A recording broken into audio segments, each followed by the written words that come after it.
Pad 39A at Cape Kennedy, Florida, Apollo 11 stands ready. Commander Neil Armstrong, Buzz Aldrin, and Mike Collins, crew for man's boldest venture to explore the moon. Two of the crew, Neil and Buzz, take their last earthbound walk before breaking from Mother Earth's apron strings to walk on the lunar surface.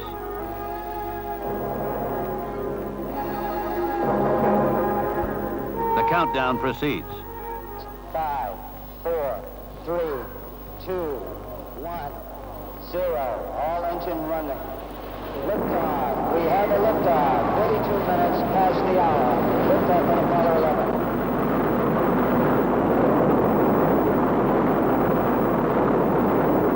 The liftoff at 7:32 a.m., July 16, 1969, on schedule to the instant. The Cape control room relaxes. The launch is A-OK.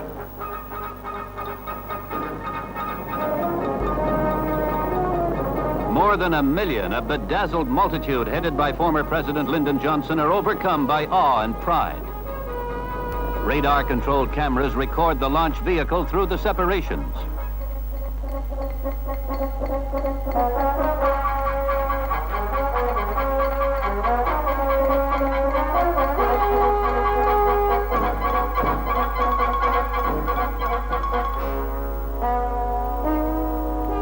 Earth recedes. The moon looms. Eagle, the lunar lander, is separated from Columbia, the command ship. Mike Collins films the liberated module from Columbia as Armstrong and Aldrin guide their LEM to the moon. Moments from touchdown, July 20, 1969, is about to become a date in history. The dialogue exchanged by Armstrong and Mission Control tells the story. Houston, Tranquility Base here. The Eagle has landed. Roger, Tranquility. We copy you on the ground. You got a bunch of guys about to turn blue. We're breathing again. Thanks a lot. The first live telecast from the moon includes an immortal declaration. I'm going to step off the LEM now. That's one small step for man, one giant leap for mankind.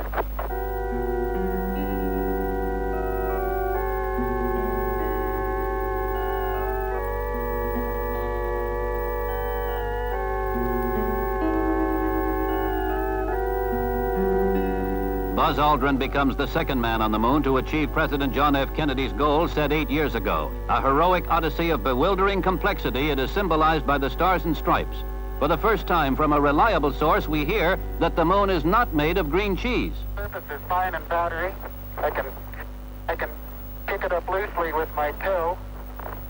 It does adhere in fine layers, like powdered charcoal, but I can see the footprints of my boots and the treads and the fine sandy particles.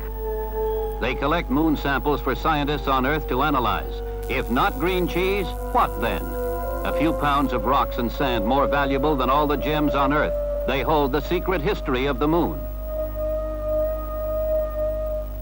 For further study by Earthbound scientists, a seismograph and a laser target were deployed. After a 4-hour sleep period, they prepare to re-embark. On Earth, Tenton builds toward return liftoff. Then, Neil and Buzz streak free of the moon as Eagle rises to meet Mike Collins orbiting alone in Columbia.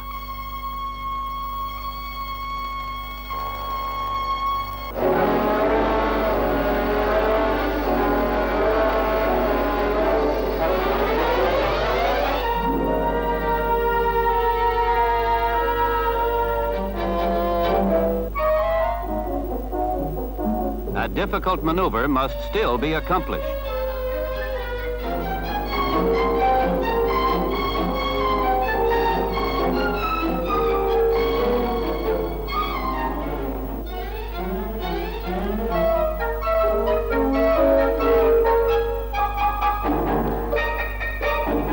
Astronauts roll and pitch the Eagle to precise docking alignment. Close-up films reveal the perfection of the hookup operation. Homeward bound. demonstrating weightlessness. The crew relaxes after days of tense excitement.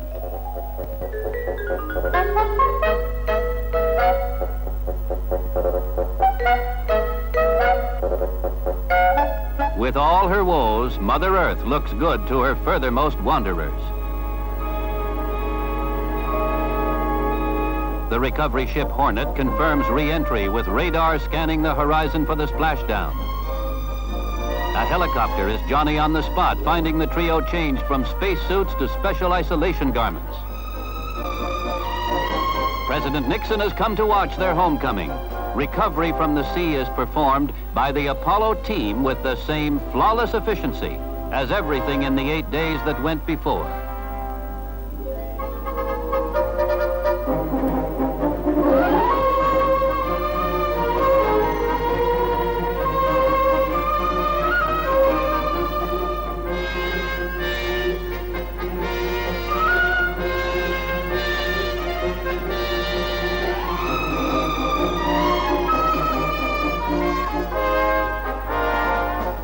With nearly 500,000 miles behind them, there is only this last mile for Neil and Buzz and Mike.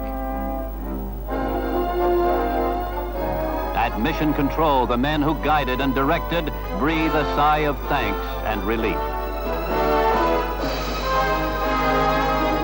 We witnessed the end of an epic that many of us never thought we'd live to see.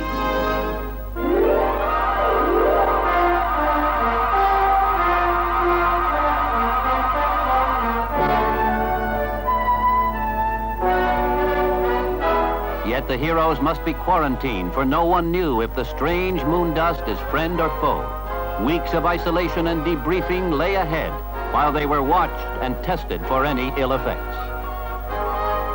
President Nixon, before leaving on a world tour in the reflected glory of Apollo 11, visits.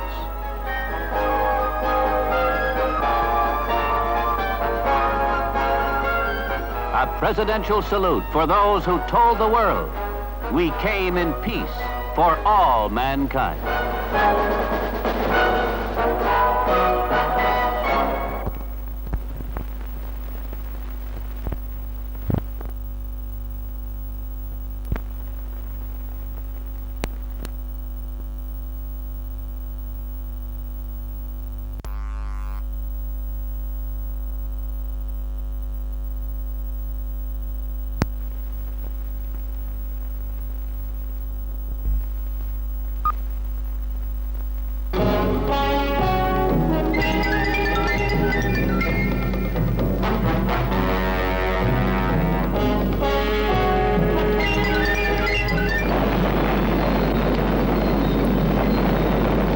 July 26, 1971, Apollo 15 leaves the pad at Cape Kennedy, blasted by a powerful Saturn rocket.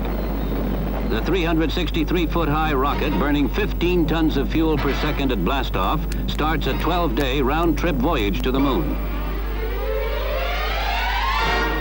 Separations burst just as they should. On the mission, the all-Air Force crew, Colonels Dave Scott and Jim Irwin, will spend 3 days on the lunar surface.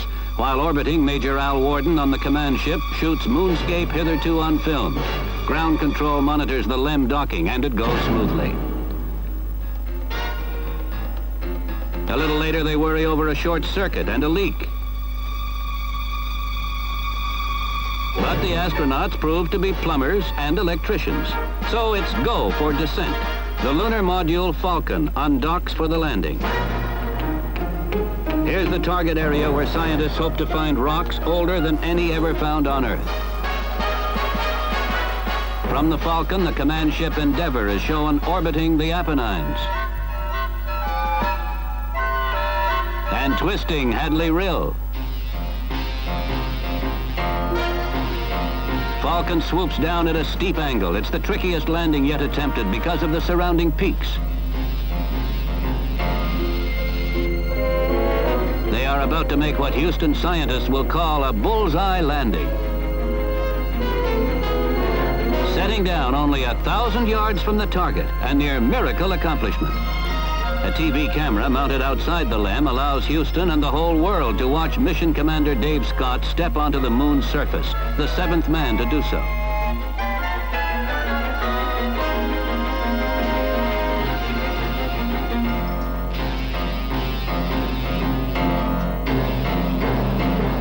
pilot Jim Irwin descends and the moon exploration begins.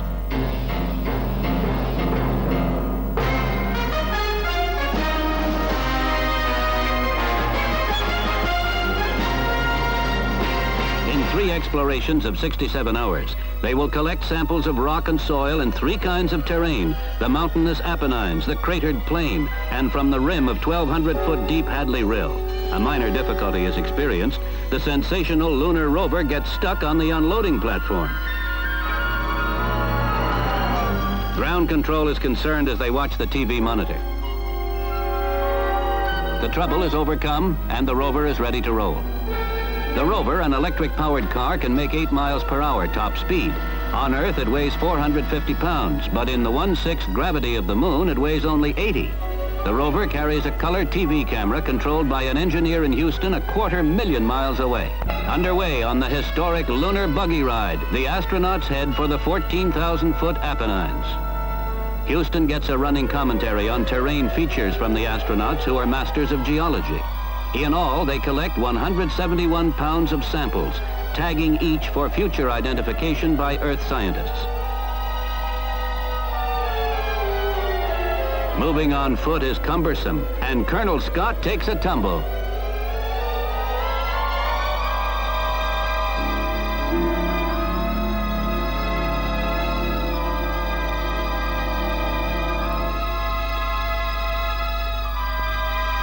But recovers without an assist. They take periodic rests and change suit temperatures according to Houston's orders. The toughest job is boring holes to get core samples. Scientists will read the 8-foot core like a history book of what has happened at that spot on the moon going back millions of years.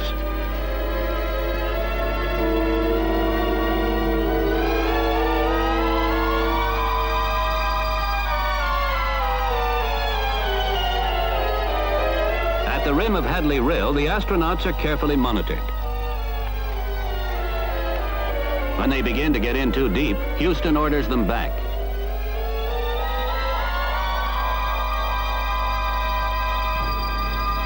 The mission-controlled TV camera makes a final panorama of the rugged terrain shadowed by the towering Apennines. A farewell experiment proves Galileo was right. In a vacuum, a falcon's feather and a hammer fall at the same speed.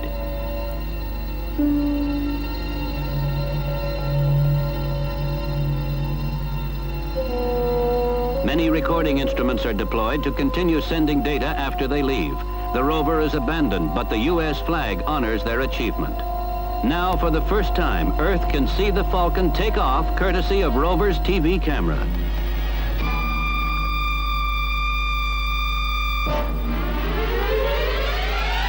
Aboard Endeavour, Al Warden watches Falcon ascend.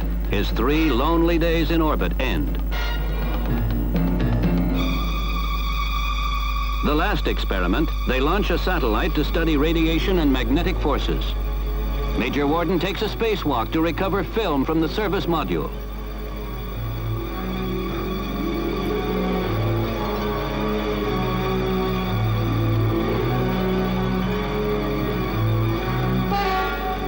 August 7th, 12 days and 7 hours in space end with a fiery re-entry. Friction heats the capsule to 5,000 degrees, momentarily cutting off all communications. 300 miles west of Hawaii, it's a hard splashdown as one parachute fails.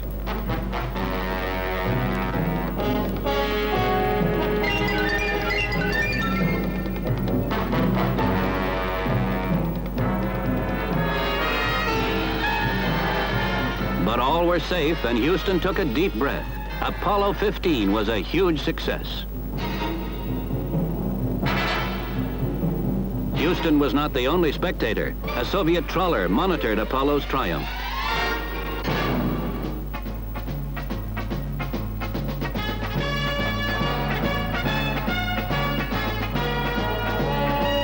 After a 500,000-mile journey, Apollo missed its mark, the aircraft carrier Okinawa, by only 6 miles.